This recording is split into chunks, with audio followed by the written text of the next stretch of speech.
So it's come to my attention that I should probably make a standard rubric for how I look at the stuff I review. So I've made a lot of videos where I assess products and games from a number of different angles, but I do realize I haven't really written those standards down anywhere. So from here on out, I will try to be better about that. This is my New Year's resolution, I guess. What provoked this was, of course, the Lorcana fanboys trying to cram me into the hater box over my honest review of an incompetently designed product that nobody's buying, resulting in it being on sale everywhere from the big box to the mom and pops. This is despite the fact that I actually gave an award to Lorcana's starter decks last year because I found the actual box itself to be well designed with all of my usual standards, and even commended the trick where the support insert is also the token sheet, thus using every part of the buffalo. Would be perfect if they ditched this weird slant and put the perforation on the back of the hang tag so it becomes a tuck box, but it does a lot right.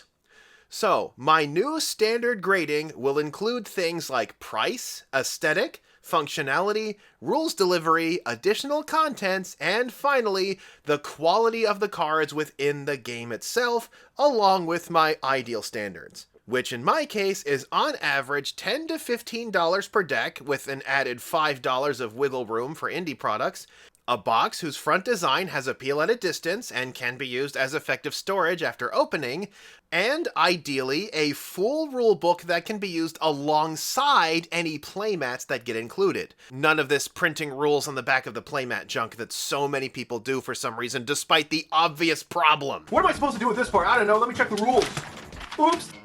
It should also include a scattering of other helpful items, and the decks themselves should be a solid base that makes a good start for any card collection. So, with these new standards in mind, let's compare the Lorcana Gateway with the Pokemon Battle Academy box. The Gateway is about $12.50 per deck, which is right in the middle of my good range. The front of the box is okay, though I wouldn't really call it exciting. They're just kind of posed here and they're like, hey, how's it doing? Also, why do we have Detective Mickey but not Rockstar Stitch? Seems like a wasted opportunity to throw in some excitement. Contrast with the Battle Academy box, which is also $12.50 per deck. I know about the third one, I'm gonna get to that later. But the thing about this box is that it looks great! This is what an action scene looks like. It features 2 or more Pokemon having a big struggle in an arena. It looks exciting and action-packed, and even has a little pull-away where it shows the game underneath. This is something that grabs your attention from across the room. Now, as for storage, the Gateway box is not great, with its flimsy cardboard insert reminiscent of Fantasy Flight games, and its inability to hold the cards on edge. Now, it kind of has to be this big square shape because of the hard board it comes with, but this turns out to be more of a hindrance than a benefit. Meanwhile, the Battle Academy box makes the most of its added size. Opening the box reveals just the necessary components for the how to play, and trust me when I say these sorts of little things matter a whole awful lot. The cards are all contained inside little boxes, meaning it's no problem if the box gets jostled around, and the insert is a permanent plastic one with trays for the added parts, and even an empty slot begging to be filled with a 4th deck. I should point out here that you shouldn't underestimate the power of a slightly empty box. A box with a decent amount of empty space means that it has the potential to be filled with more stuff, which is a pretty basic way to appeal to people. Never underestimate the power of a partly empty box. On to rules delivery. Now, because both of these games have a hard board, it means that the rules and playmats are separate by default. Though while the Gateway only includes a partial rulebook, the Battle Academy has a full and complete one. So another point to the Battle Academy box, but not by much. As for additional contents, I divvy these up into 2 categories: gubbins and sweeteners. Gubbins are the components necessary for play. Like, if a game has a lot of dice rolling, it should probably include dice in the box, while sweeteners are thoughtful inclusions, things like life point trackers or, my personal favorite, a bonus booster pack. I again say that these are the best deck sweeteners because people will take the cost of the pack out of the overall price, and it gives people essentially a free hit of the game's potential and variety. They might even pull a super rare card for an unforgettable experience. When it comes to the gubbins in both sets, they both include the basic damage tokens needed for play, and while the Battle Academy box does include the necessary flip coin, it is short the status ailment tokens needed for play, something it has in common with every starter deck Pokemon makes these days, ever since they got replaced by the 100 damage markers on the token slug. Or I would say that if not for the boards, because here's the thing. Pokemon actively benefits from having a board in ways that Lorcana simply does not. Pokemon has a lot of zones to keep track of, from active to bench to prizes. Pokemon has had full spread playmats from the get-go, and getting one on a hard board is actually pretty nice. Like, I bought this for myself, and me and my nephew use the one that came out of his box all the time. As for the game that does not really need a hard board, we have Lorcana, whose box has the hard board because the Battle Academy box has a hard board, and we have to make our version of that. This would be a par for the course product, except for the lore trackers that march in between all of the players' cards for some reason. I don't care if people say that you can turn them sideways, it's still really annoying. Again, little things like this have a greater effect than you might think. So on this category, I'll go ahead and say that it's 1-all. But then we get to the sweeteners. Technically, each deck in the Lorcana Gateway winds up with 66 cards, 6 above the standard deck size, which when you combine the two together essentially total up into a bonus booster pack. Which is nice, but it is not a match for an honest-to-goodness third deck. The addition of the Darkness deck in the Academy boxes means that after playing the learning scenario, you can switch decks around and try different matchups and Pokemon and strategies. Also, the tutorial decks are helpful in that they actually have the order that the cards should be in printed on the cards themselves, again, something that the Lorcana Gateway neglected to do. And speaking of the Gateway, I honestly think that this would have been better with a third deck too.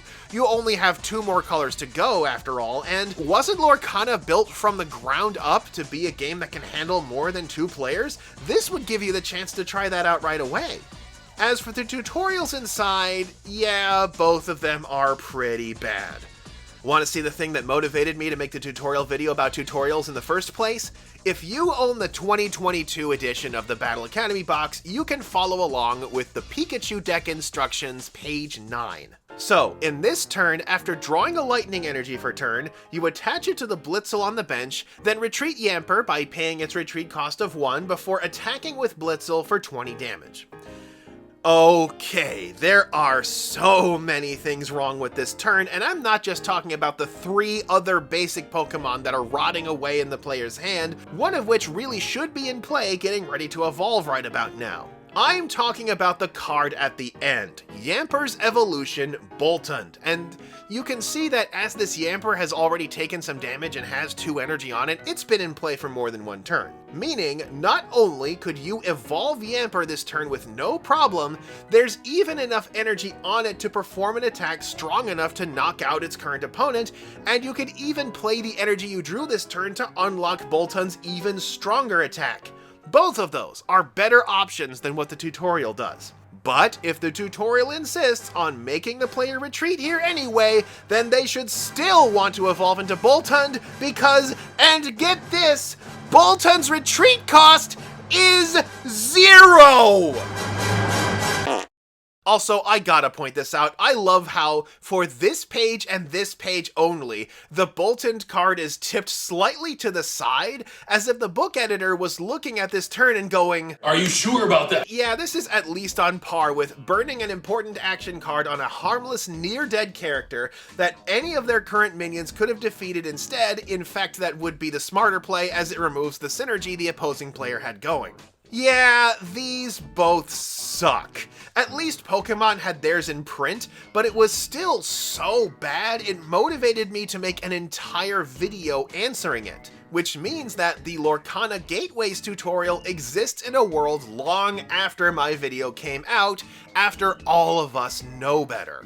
And I am going to repeat my point. If a demonstration of a mechanic lacks palpable impact, it can cause new players to give those important mechanics less weight than they deserve. Hence why, in my version, I teach retreating with all of the calculations needed. Retreating a poisoned, half-dead Raboot that had been dragged out by my opponent's ability to begin with. Said Raboot would then go on to win me the game. As for the deck contents, like I said, it was difficult for me to parse how good the cards in the Gateway box are.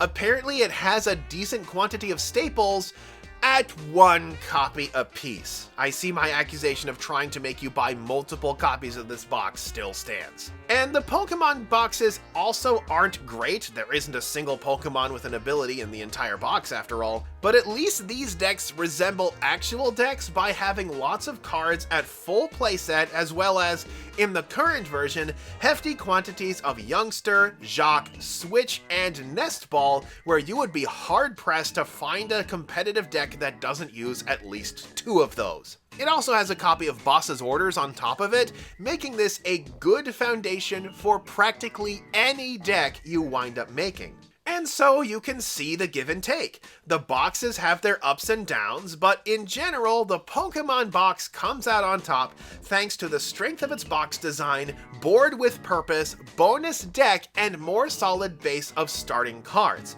Pokemon also does not expect you to buy 2 or more copies of this the way Lorcana seems to. It instead suggests getting the starter deck of your choice to fill in this empty slot, and again, the Iron Leaves EX deck is actually pretty good, although it's actually even better if you buy 2, which at $10 a pop really isn't that much of an ask. But let's build on this. To finish out how these rubrics work, why don't we compare these 2 boxes with another major starter set, the 2-player starter set for Yu-Gi-Oh!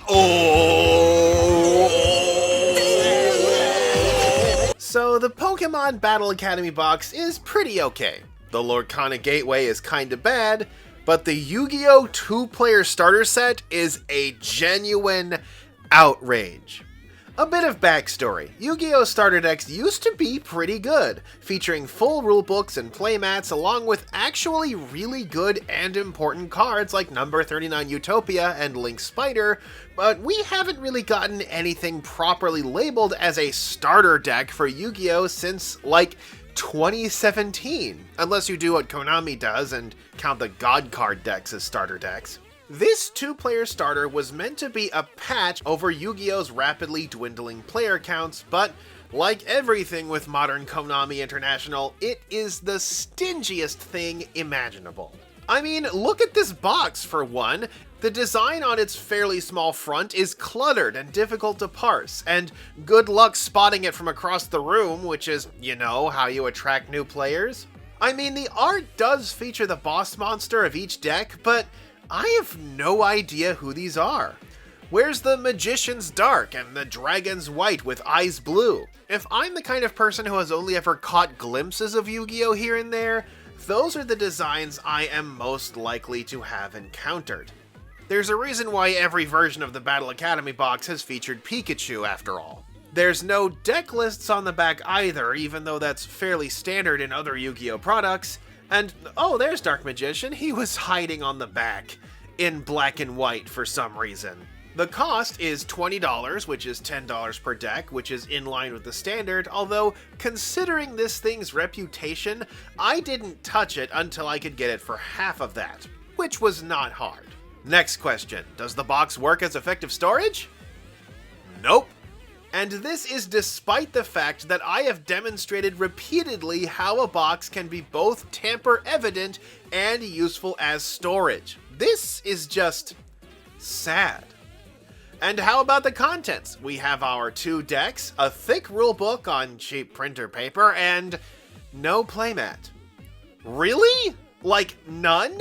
When Yu-Gi-Oh! Is easily the most playmat-dependent trading card game that isn't straight up a tactics game thanks to cards like Link Summons and Infinite Impermanence? Not even a field center card? I mean, the structure decks still come with playmats, I think. And what about this book? What I have here is the starting tutorial, which is 60 pages long. And while they claim it's delivered in the form of a comic book, it is mostly text. Text rendered in an awful all-caps comic book font that is meant to be used with little word balloons rather than detailed exposition. Now, admittedly, any sort of how to play Yu-Gi-Oh! Tutorial has a real task ahead of it. Modern Yu-Gi-Oh! Is a nightmare cavalcade of synergies and combos that push one's understandings of the rules to their absolute limits. Unfortunately for this box, I too am in the camp of declaring this tutorial to be like 15 years out of date. Want some highlights? Here we go. So the decks are pre-sorted like the other tutorials we've looked at, but the first 7 to 8 cards of each deck are nothing but normal monsters. Cards that really do not see play in the game at all anymore. And not just normal monsters, but bad, out-of-date normal monsters. I mean, Ally of Justice Clausulus? I wouldn't wish that card into the collection of my worst enemy. Where's the Bitron, the Sushi Boat, Summon Skull, Red Eyes Black Dragon? Heck, I'd take a Garnet over most of the stuff in here. But instead we get Launcher Spider and Ryu Ran. Yippee. And seriously, what are the Ojamas doing here? Now, the tutorial does bring up the colors of cards from time to time, which is rich considering that this book is, again, printed in black and white. Also, the two players are called Player S and Player X? I don't want to be called Player X. That sounds like something a terminally divorced man thinks is cool. Can't it just be Player 1 and Player 2 like, you know, a normal person might make?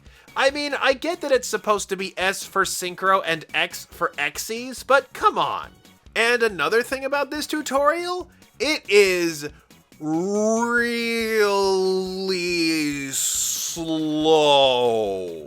Want to know how long it takes for this book to get to Effect Monsters? Effect Monsters being the most commonly played card in the game?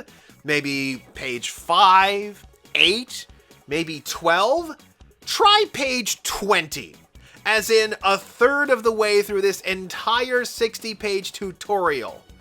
And special summons, which is like the most common activity done in the game, page 23.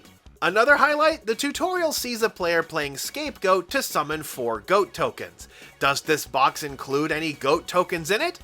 Nope. That same player is then made to play one-time passcode to summon a security token while there are still goat tokens on the field. Does this box include a security token? Nope.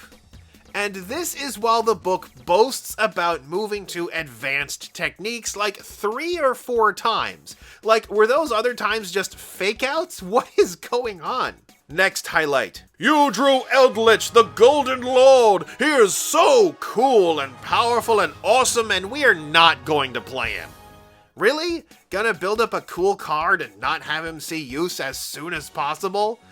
Don't care what the tutorial says, popping swords early gives you a chance to take the opponent off guard, although with what, I'm not entirely sure. Also, when the other player uses DD Crow, which is like one of the only good cards in this entire set, they should probably have popped Eldritch instead of Skill Successor, but at least I can see why they would choose Skill Successor as an option, as it also has an effect that can be used from the graveyard, but... And then, at the end of this long and painful slog, which did include admittedly a pretty cool interaction with Call of the Haunted, the final handful of pages suddenly comes alive, going from the kiddie coaster it's been this entire run to this insane rush of activity where both decks have their boss monsters out and throwing hands like crazy, and then everybody explodes and dies. I mean, at least it's exciting, though after how plodding the rest of the tutorial has been, it seems like it's a bit of whiplash. The dilemma here is that this scenario takes too long to get to, meaning that it's way too late for people who are quick on the uptake and kind of already know how to play, but probably way too hectic and intense for any player who actually needed this slow buildup. But at least it tries to simulate what an actual exchange of turns might look like, including activating Zeus's ability twice. Though you probably should have picked another card with a graveyard effect rather than needle sealing, honestly. Although, the fact that the tutorial at least tries to be exciting without what I would consider a monster blunder does make it, in my mind, ironically enough, the best tutorial out of all three of these. Unfortunately, now we have to talk about the box's actual contents. We've already pointed out that it contains absolutely no gubbins or sweeteners, so that really only leaves us with the decks to look at. One thing I pointed out about the Pokemon box is that it contains a solid foundation of trainer cards that can be used for just about any deck that a player might want to make, and even the Lorcana decks have a sampling of good cards in them, but this thing, the only card that really stood out to me as important was DD Crow. I mean, we also had Zeus, which for a while was the chase card of a set a few years back, commanding prices as high as $40, and Eldritch is a reasonably good and popular card, and apparently Vysa's Starfrost is decent, but again, the contents of this deck are incredibly dated.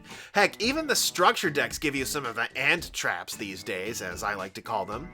I mean, I expected these to at least contain Effect Veiler and either Swift Scarecrow or Battle Fader, because while they aren't the best hand traps on the block, they are at the very least easy to understand, which is important for a starter set like this. These decks needed some more synergies or more foundational cards buried deep into the decks, spending less time sweating it out over normal monsters and getting to the point a bit more quickly. Most people buying this set have probably at least watched an episode or two of Yu-Gi-Oh! Or received it from a friend who did, and you can probably lean on that a little bit. But yeah, in every regard but price and, admittedly, level of excitement in its tutorial, the Yu-Gi-Oh! 2-player starter set is vastly inferior to these other two boxes. Its box is completely dysfunctional in every way. It is missing vital components that are used inside the tutorial itself, and the decks included are incredibly dated and make a poor start for a collection. The only place I will give it a point above these two is, again, that tutorial, because as long as it takes to get there, it does at least portray the game as exciting. So let's get back into it. What would I consider a good starting product? Well, I've discussed good box design, where the front draws someone attention and the deck convinces them to buy. It can then be used as effective storage, where you can put the game away when you're done with it, even if that box is tamper evident, and where it includes all of the essential parts for someone to play the game even beyond the tutorial. And with some extra sweeteners that would make even an experienced player interested in picking up a copy. Things like mats and tokens that lighter products might not have the space to include.